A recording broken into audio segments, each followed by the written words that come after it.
प्रिय भक्तों, आज हम जानकी के बारे में आपको जानकारी देंगे कि कैसे माता जानकी धरती माँ के गर्भ से प्रकट हुई थी।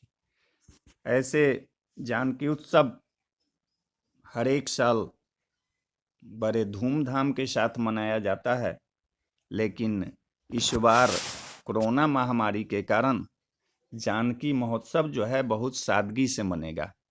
एक व्यक्ति ही रामचरितमानस का नवाह पारायण पाठ करेंगे, जबकि हर साल कम से कम 9 व्यक्ति रामायण पाठ में संगीतमय रामायण पाठ वहाँ होता था। तो आइए जानकी नवमी के बारे में आपको हम बताते हैं कि वैशाख मास के शुक्ल पक्ष की नवमी को सीता नवमी या जानकी नवमी कहते हैं।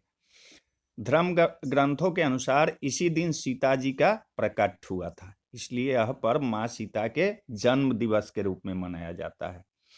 भगवान श्री राम की अर्धांगिनी देवी सीता जी का जन्म दिवस फाल्गुन मास में कृष्ण पक्ष की अष्टमी को तो मनाया जाता ही है, परंतु वैशाख मास के शुक्ल पक्ष की नवमी तिथि को भी जानकी जयंती के रूप में मनाया जाता है, क्योंकि रामायण के अनुसार ये वैशाख में अवतरित हुई थी, किंतु निर्णय सिंधु के कल्पतरु ग्रंथानुसार फाल्गुन माह की कृष्ण पक्ष के दिन सीता जी का जन्म हुआ था। इसलिए इस तिथि को सीताष्टमी के नाम से भी संबोधित किया गया है। अतः दोनों ही तिथियां उनकी जयंती हेतु मान्य है तथा दोनों ही तिथियां हिंदू धर्म में बहुत पवित्र मानी गई है। इस दिन वैष्णव संप्रदाय के भक्त माता सीता के निमित्त व्रत रखते हैं और पूजन करते हैं। मान्यता है कि जो भी इस दिन व्रत रखता है वो श्री राम सहित सीता का विधि विधान से पूजन करता है, उसे पृथ्वी दान का फल, 16 महान दानों का फल तथा सभी तीर्थों के दर्शन का फल अपने आप मिल जाता है। तो आइए इस दिन के व्रत के बारे में हम बताते हैं कि शास्त्रों के अनुसार वैशाख मास के शुक्ल पक्ष की नवमी के दिन पुष्य नक्षत्र में जब महाराज जनक संतान प्राप्ति की कामना से जग की भूमि तैयार करने के लिए हल से भूमि जोत रहे थे, उसी समय पृथ्वी से एक बालिका का प्रकट हुआ। जोती हुई भूमि को तथा हल की नोक को भी सीता कहा जाता है, इसलिए बालिका का नाम सीता रखा गया।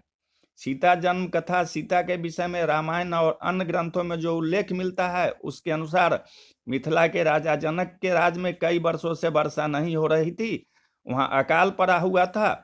इससे चिंतित होकर जनक ने जब ऋषियों से विचार किया, तब ऋषियों ने सलाह दी कि महाराज स्वयं खेत में हल चलाएं तो इंद्र की कृपा हो सकती है। मान्यता है कि बिहार स्थित सीतामढ़ी का पुनौरा नामक गांव ही वह स्थान है जहां राजा जनक ने हल चलाया था। हल चलाते समय हल एक धातु से टकराकर अटक गया। जनक ने उस स्थान की खुदाई करने का आदेश दिया। इस स्थान से एक कलश निकला जिसमें एक सुंदर कन्या थी। राजा जनक जो थे उन्हीं संतान थे, इसलिए इन्होंने कन्या को ईश्वर की कृपा मानकर पुत्री बना लिया। हल का फल जिसे शीत कहते हैं, उससे टकराने के कारण कलश से कन्या बाहर आई थी, इसलिए इस कन्या का नाम सीता रखा गया। वाल्मीकि रामायण के अनुसार श्री राम के जन्म के 7 वर्ष 1 माह बाद श्री राम जन्म के 7 वर्ष 1 माह बाद वैशाख मास के शुक्ल पक्ष की नवमी को जनक द्वारा खेत में हल की नोक के स्पर्श से एक कन्या मिली, जिसे उन्होंने सीता नाम दिया। जनक दुलारी होने से जानकी और मिथिलावासी होने से मिथिलेश कुमारी नाम भी उन्हें रखा गया। वर्तमान में मिथिला जो है नेपाल का हिस्सा है, अतः नेपाल में भी इस दिन बहुत भारी उत्सव होता है। वास्तव में सीता भूमिजा कहलाई, क्योंकि राजा जनक ने उन्हें भूमि से प्राप्त किया था। वेदों, उपनिषदों तथा अन्य कई वैदिक वाङ्मय में उनकी अलौकिकता और महिमा का उल्लेख एवं उनके स्वरूप का विस्तार पूर्वक वर्णन किया गया है। जहां ऋग्वेद में एक स्तुति के अनुसार कहा गया है कि असुरों का नाश करने वाली सीता जी आप हमारा कल्याण करें, एवं इसी प्रकार सीता उपनिषद जो कि अथर्ववेदीय शाखा से संबंधित उपनिषद है, जिसमें सीता जी की महिमा एवं उनके स्वरूप को व्यक्त किया गया है। इसमें सीता को शाश्वत शक्ति का आधार बताया गया है तथा उन्हें ही प्रकृति में परिलक्षित होते हुए देखा गया है। सीता जी को प्रकृति का स्वरूप कहा गया है तथा जोग माया रूप में स्थापित किया गया है। सीता जी ही प्रकृति है, वही प्रणव है और उसका कारक भी है। शब्द का अर्थ अक्षर ब्रह्म की शक्ति के रूप में हुआ है। यह नाम साक्षात जोग माया का है।